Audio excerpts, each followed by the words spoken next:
охотничье метательное оружие дает те эмоции, которые не может дать ни нарезной карабин, ни гладкая. Многие могут сказать: да ты не понимаешь. Ребята, это вы не понимаете. Я это все попробовал, а надеюсь, вам это только предстоит. 8 число, 10 часов утра. Выехал на охоту. Ну, естественно, как говорится, все сложилось не лучшим образом. По той причине, что на эти 3 дня передают дожди с вероятностью 85-100%. Вот. Сегодня в 7 часов утра начался дождь, до сих пор ливень. Ливень стоит стеной. Жена, отец, то есть жена, разговаривали с женой, потом отец заехал, говорит: а смысл тогда ехать? Но дело в том, что как бы не попытав удачу, мы не поймем, возможно это сделать или нет. И повторюсь, что есть такое понятие, как судьбинушка, судьба. То есть если зверю суждено прийти тебе в ноги, то он к тебе придет. Если не суждено, то даже при идеальных условиях вы не получите добычу. Тем более с арбалетом, когда это все умножается x3, шанс удачи, везения и какого-то благополучия и манны небесной, он крайне высок. Это не говорит о том, что не должно быть профессионализма.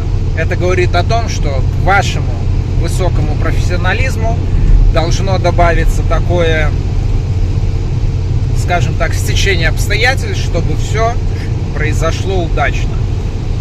Но да ладно, загибаем пальцы, покупаем корм, ставим лайк, подписываемся на канал. Если кому надо, ссылочку на Telegram и Instagram, да? Делитесь комментарием, поддерживайте тем самым данное видео. Приехав на место, я понимаю, что у меня времени крайне ограничено, сейчас 2 часа.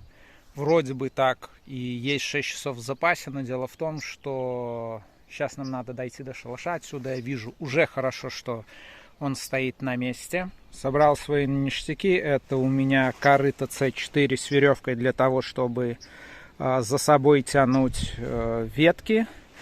Рюкзак с пайкой и с инструментом. Пошел небольшой дождь, но это такой дождь мы переживем. Приблизительно 1,5 километра мне понадобилось, чтобы дойти до леса, где у нас есть сосны. И тут я столкнулся с еще одной проблемой. Здесь сосны не молодые, а старые, полувековые. Как вы видите, добраться до этих сосен вообще не вариант. Просто не вариант. Но мне повезло. Я нашел заваленную сосну и буду, как вы видите, обрезать с нее. Вот здесь мне очень-очень повезло, потому что веток достаточно. Сейчас это буду все обрезать. Для того, чтобы это сделать все очень быстро и оперативно, я использую вот такой вот резак. Я даже не помню, как он называется. Вроде бы клёст, насколько я могу понять. Очень хорошая пила. Топором здесь неудобно работать, ножиком вы заколупаетесь. А этим клёстом очень все быстро делается. Меньше чем, я не знаю, за 10 минут я вот такую вот кучу смог нарезать с этого дерева. Если бы не это дерево, я даже не знаю, что делал. Бегал бы, искал, а тут подвернулось.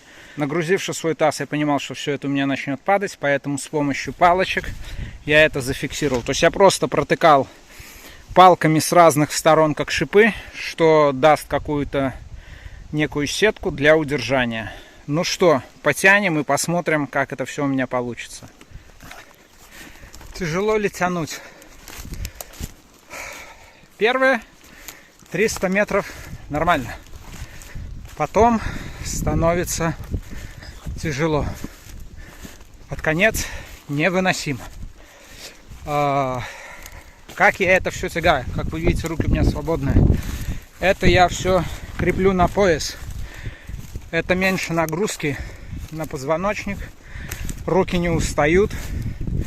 Тем самым мы можем оставаться в более-менее нормальной кондиции большее время. Но, повторюсь, это еще первый заход. После того, как мы закрепим первый заход, я пойму, сколько мне таких заходов надо сделать для того, чтобы по светлому наносить, а по темному уже закреплять. Потому что по темному в лесу что-то искать, сука, через ямку не проехал. Хотелось бы сказать пару слов по поводу длинной веревки. Все дело в том, что когда вы тянете на короткой, вы все время вот так вот дергаетесь. Длинная веревка позволяет нивелировать вот эти вот дергания и тянуть гораздо комфортнее. Берите на заметку. Так я все время тягаю козлов с тех мест добытых, где не могу подъехать на машине. Вот, поэтому эти санки уже проверены и как бы рабочий вариант. Главное, длинная нитка. Это очень важно. На это все у меня ушел час. Ну, притянуть оттуда и замаскировать только на 30% с 70, скажем так, сторон. И то это, ну, не полностью замаскировано, а я просто показываю, насколько удалось замаскировать. То есть тут дырок трындец. Поэтому начинаю сейчас тягать. Делаю 4 ходки. Проделав работу над зашибками, я нитку запустил сюда и сюда. После того, как я наложу, я ниткой затяну, и оно поможет мне как утрамбовать, также поможет, чтобы оно не разваливалось со всех сторон. Ну, то есть будем так фиксировать. Итак, как вы видите, куча очень большая. Нашел просто 3 поваленных ели, обрезал их. Куча очень большая. Но что самое интересное, когда начинаешь складывать, вот сюда уже 3 кучи вложил. Вон эти санки. Плюс елки, что она одна на одну ложится, и мы очень большой объем можем аккуратно перевести. Сосна, она очень объемна, и ее сложно грузить. А здесь, смотрите, сколько. Все ложится в ряд. Сейчас покажу, как буду упаковывать дальше. Завязал под санки веревку. Я думаю, не протрется. Тем самым она будет самозатягиваться. Конечно, я очень сильно поверил в свои силы, их переоценил. Если честно, я столько нагрузил, что не то что тянуть, я ее сдвинуть не могу. Бобик сдох. Протянул 100 метров. Это все-таки не мой уровень. Я даже с места ее еле сдвигаю. Поэтому надо половинить. Скинул 30%. Как вы видите, когда она не утрамбована, это большой кусок. Буду сейчас так тянуть. Потом еще дофигячу и еще один заход. Забудьте про то, что я вам говорил, что в первый раз было тяжело. Я тут с места, мне надо, вот я иду, покуда скорость есть, еще можно тянуть. Как только остановился, только с разгона можно сдвинуть. Я не знаю, сколько там килограмм. Ну, очень-очень много. Все, около беседки будет перевал и перекусим немного. Из-за того, что строительный материал у нас поменялся, вот эти ветки мы спустим на низ, потому что сверху будут очень плохо накладывать еловые ветки, они будут топырщиться. Поэтому низ мы объемно выкладываем сосной, а еловыми ветками уже будем закидывать сверху. Как вы видите, буквально, вот как я и сказал, одной загрузкой, насколько качественно я смог замаскировать шатер. Объемно. Вот. Но здесь еще не доделано. Сейчас еще одну ходочку сделаем. Но как видите, он не просматривается. Как я вам и говорил. Очень важно, чтобы он не просматривался. Вот, то есть, ну, я очень доволен. Здесь я просто, как вы видите, вставлял вот так вот и вплетал. Вплетал в бока. Здесь вот так. То есть все оно зафиксировано. Шалаш просто бомба. Я готов писать книги, как сделать шалаш на Тетерево с подручных средств. Чтобы хватило сил еще на одну серию, папка сегодня привез колбаску, которую он изготавливает. Все в вакууме, хранится долго. И яйца. Хлеба нету. Так что будем по-рабоче-христиански, как раньше, голодать без хлеба. На середине дороги сбегал к машине. Немножко... Еще у меня тут термос был. Попил чайку, переоделся, потому что майка и свитер, вот, флисовые, были насквозь мокрые. Насквозь мокрые, потому что очень было тяжело тянуть. Все, сейчас 6 часов, как говорится, мы в тайминге. Из того, что получилось, очень рад, что все так складывается, поэтому это будет последний заход. Чуть-чуть меньше нагружу, чтобы не сдохнуть. Вот, и пойдем доделывать шалаш. Еще раз хочу повторить, что если бы не эта пилочка, то, конечно, такие объемы я бы ножом не настругал, топором бы также у меня не получилось, потому что ветки тонкие, вот, и они бы пружинили. А с помощью вот этой штуки, она у меня уже, знаете, лет 5, наверное, уже, видите, вся стертая. Немножко подржавело, но работает вообще идеально. То есть производителю огромный респект. Складывается легко, компактно. Вот в такую пилку. Вообще без вопросов.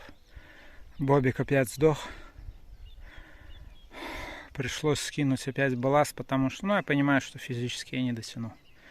Потяну все, что есть. Если уже не хватит, тогда вернусь. Но тут уже стоит задача просто дотянуть это до шалаша. Потому что это очень сложно. Уже я работаю, чтобы вы понимали, 5 часов без перестанку. Ну что, дополз я до палатки. Буквально в 3 метрах.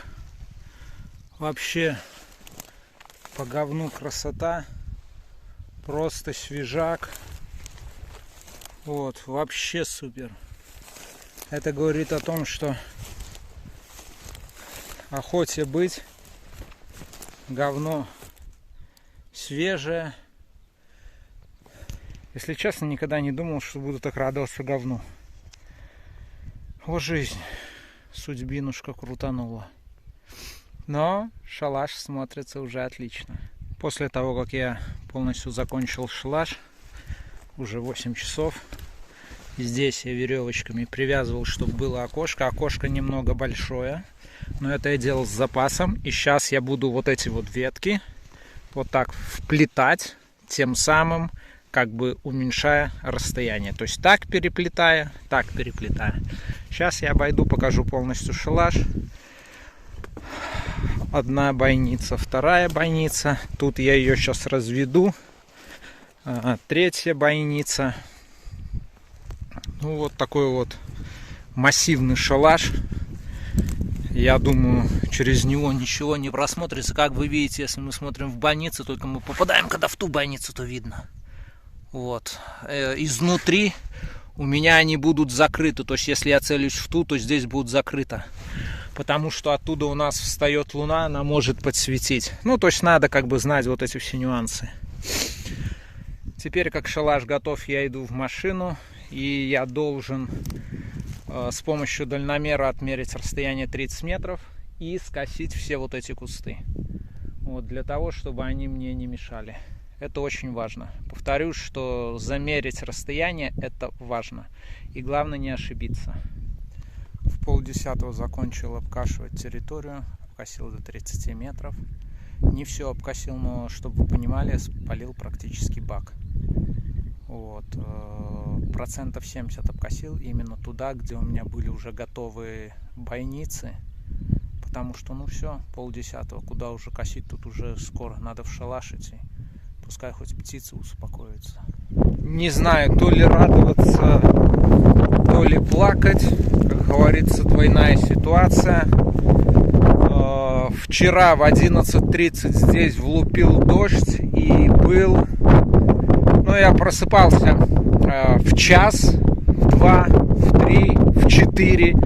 И дожди такие херячили в 5.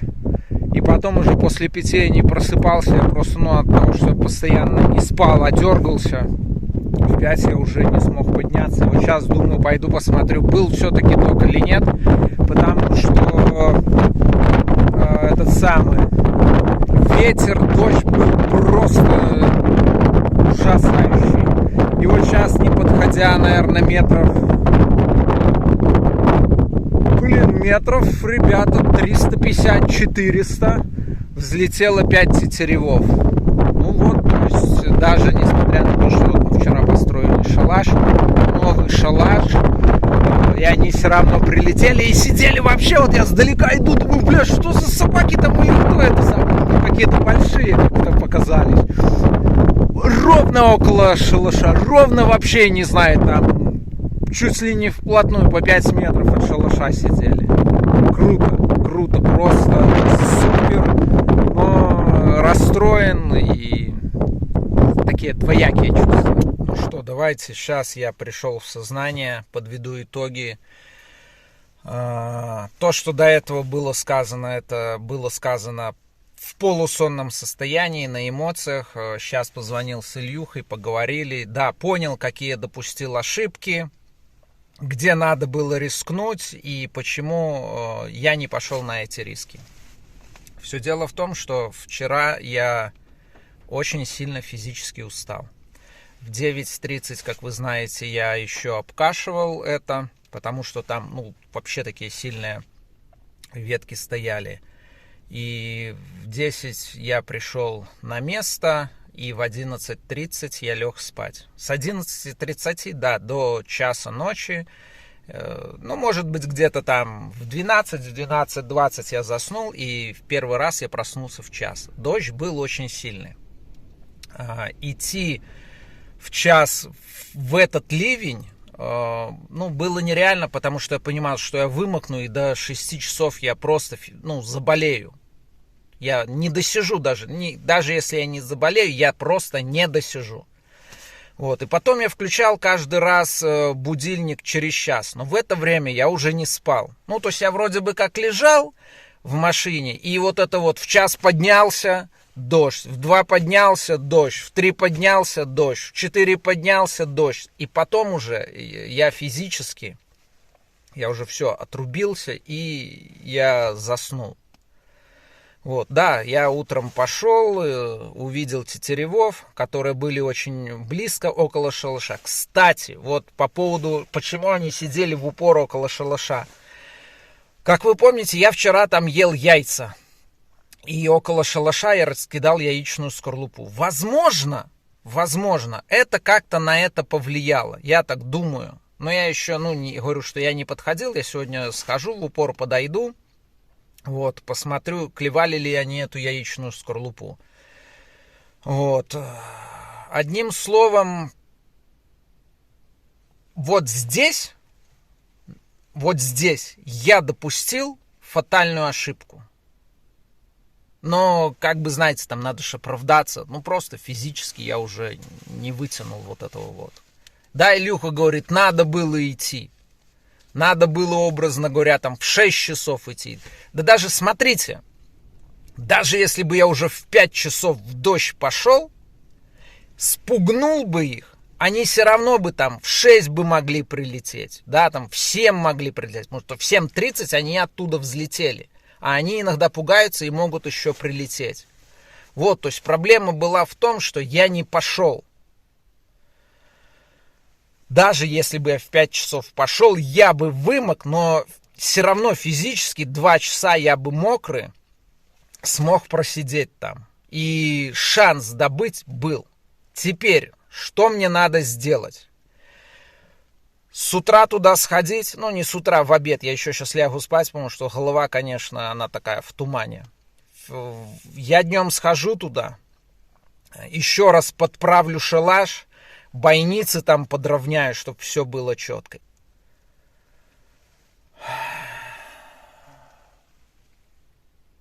На данный момент как-то так буду пробовать что-то делать. Потому что у меня остался одно у меня осталось одно утро. И если этой ночью будет дождь, я просто не знаю, что делать. Так что до вечера. Теперь, собственно, по быту. Как вы видите, посередине у меня лежит куртка на лапках, для того, чтобы она не промокла, потому что дождь за это время промочил землю, и лапки не дадут так быстро промокнуть куртке. Под лапками я вчера, как вам уже говорил, вечером приходил, тут сидел, я понял, что здесь был бугор, поэтому лопаты у меня не было, я взял с собой топор и топором так подрезал это все, ну и землю вот раскидывал, чтобы было ровно, потому что сидеть и целиться не получается. Ну, то есть посередине был такой бугор, и когда ты садишься, либо тут ноги задраны, если ты сюда попой садишься, то оно неудобно. Вот. Также это место является местом для сна. Вот. Кто бы что ни говорил, когда приходишь там в 2 часа, ты хочешь еще спать, а сидеть и ждать этого тетерева крайне сложно. Поэтому я ложусь, как раз вот у меня здесь ложится таз, голова, бутылку, которую я взял для воды, использую как подушку. Вот. И у меня есть маленький такой пледик. Я им накрываюсь. Также у меня с собой теплик Аркон для того, чтобы наблюдать за птицей, перчатки, нож, колбаса, начижитель и фонарик налобный. Все это раскидывается по углам, как я вам уже и говорил. Вот, для того, чтобы, когда мне надо будет сделать выстрел, и я буду вращаться, потому что, смотрите, вот тут у меня замаскированный вход. Одна бойница, вторая бойница, третья бойница, четвертая. И вот для того, чтобы ничего не задеть в момент расположения для выстрела, все ложится по углам.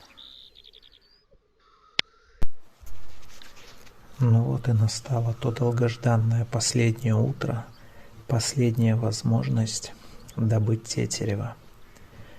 Я проснулся не от того, что тетерева начали слетаться, а от того, что я услышал, как тетерева подходили к шалашу. Я встал на четвереньки очень аккуратно и в теплик Аркон Арма начал смотреть. Правда, у меня тут приближение стоит 2, то есть у меня 5-кратное приближение. Вот, и то, что сейчас меряет расстояние, это то направление, где не было у меня покошено. Как вы видите, с той стороны у нас идет лес, и оттуда тетерева вот этой толпой шли. Обычно ты сидишь в шалаше, и они налетают. А здесь просто я услышал, как тетерева маршировали именно к этому шалашу. Почему сразу не делается выстрел? Дело в том, что тетерева должны подойти на свое место и должны расстыковаться, потому что они очень бдительны. И надо дождаться этого момента. Вот видите, как этот тетерев, они начнут взлетать, и все в такт как бы двигаться. Здесь пропадает картинка, потому что я передвигаю теплик между своими дырочками, в которые я смотрю. И вот этот тетерев, когда он взлетел, он перелетел на то место, куда более всего мне удобно делать выстрел. Я положил аркон, взял арбалет в руки, и, как вы видите, вот открылась картинка. Дело в том, что тетерева немного смещаются вправо-влево, вот, и мне приходилось как бы ягодицами двигаться для того, чтобы, четко направить арбалет в амбразуру, чтобы не получилось так, что, к примеру, я в теплик вижу, а арбалет чуть ниже, и стрела может, к примеру, задеть по низу амбразуры.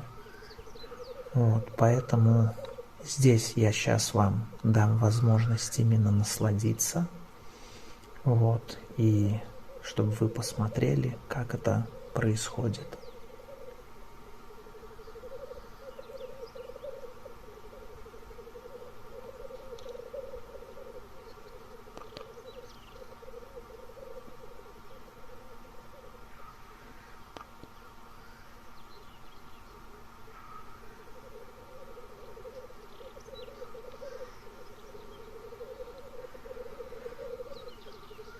Тут я смотрю в одну амбразуру и во вторую, и как бы пытаюсь понять, как мне правильно сделать выстрел, по какому тетереву. Здесь у меня было то ли 20, то ли 25 метров. Вот. А видите, он тут летает вправо-влево, вернее взлетает. Он у меня пристрелен, я четко знаю, сколько по милам падения, 20, 25 и 30 метров, поэтому здесь я был в этом выстреле уверен. Но вдруг я, как бы краем уха, слышу, что тетерев садится около другой амбразуры очень близко. Я быстренько как бы меняю корпус положения, зная, что тут то ли 10, то ли 15 метров стрела летит, куда целюсь, туда и попадаю. И я решаюсь сделать именно по ближнему уверенный выстрел.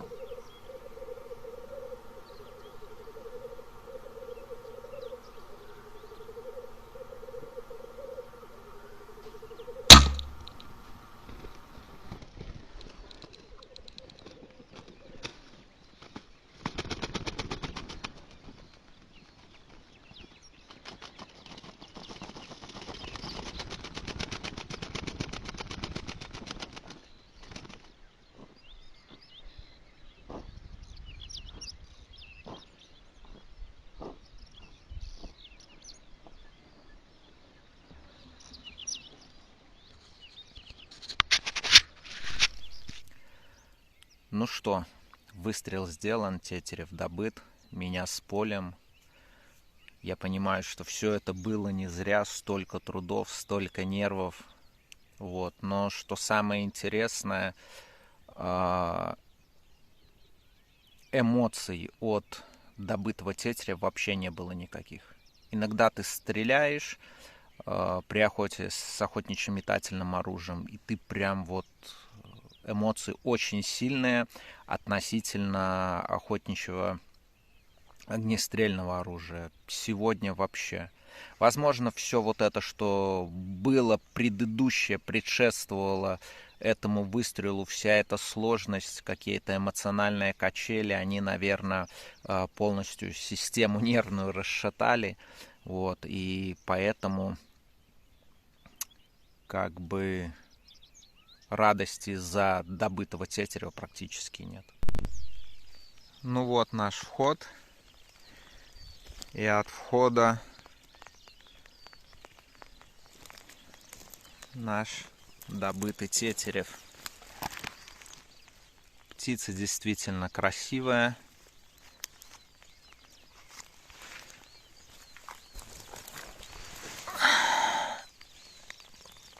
Попадание ровно в грудь.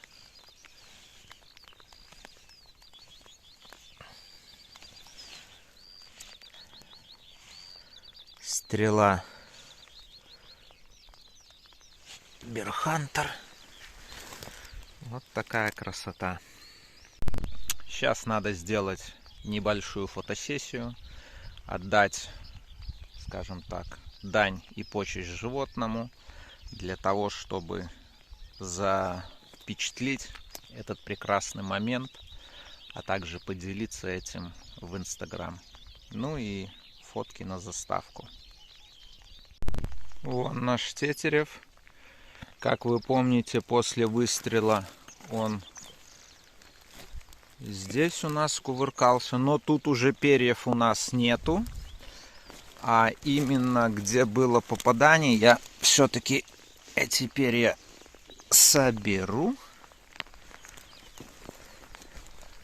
Вот, вырван кусок у нас перьев. Почему их надо собирать? Потому что эти перья могут понадобиться для восстановления чучела Илье. Мне Илюха делает чучела, поэтому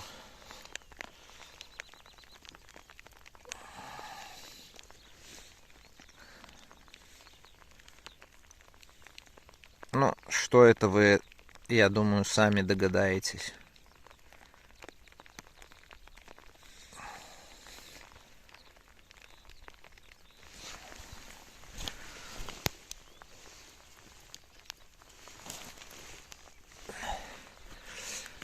Так, перышки я собрал, потом их заберу. После фотосессии мы должны поговорить о том, с чем охотились и что здесь у нас установлено. Это арбалет Doom Military, стрелы Bear Hunter Шатун, наконечник вот такого плана шокер. Его я поставил специально для видео. Вот. А так я охочусь вот такими вот наконечниками, согласно букве закона, раскрывашками. Здесь тоже после охоты наконечник я поменял. На арбалет установлен теплоприцел OneLeaf 1000 LRF. Вот. Видео про этот прицел у меня есть. Из доработок в арбалете это переключатель заменен на деревяшечку тюнингованную. Шучу. В прошлом году на охоте потерял, вставил ее. Вот. По арбалету готовился стрелять на расстояние 20, 25, 30 метров. Точность, чтобы вы понимали, на 25 метров очень часто по 3 выстрелам у меня вкладывается в 2 рубля. Вот. Хотя иногда бывает, что разбрасываю очень сильно. Но тут все зависит от физического состояния, усталости, а также то, что я стреляю сидя с упором на колено, так как это возможно делать в шалаше. Ни с каких треног, ни с каких столов, все в естественной среде. По поводу наконечников хотел бы с вами поговорить. Да, законом у нас разрешена охота наконечниками, у которых рез составляет больше вроде бы 3 сантиметров. Сейчас вам врать не буду, либо 2,5. Но, к примеру, как по тетереву, чтобы вы понимали, к примеру, такие наконечники, как G5, супер крутые наконечники, аннигиляторы, они не работают. Вот, потому что они проходят насквозь. Птица битая и уже, скажем так, мертвая, вот на таких полях улетает. И потом найти ее невозможно. Также это все относится к глухарю. Вот.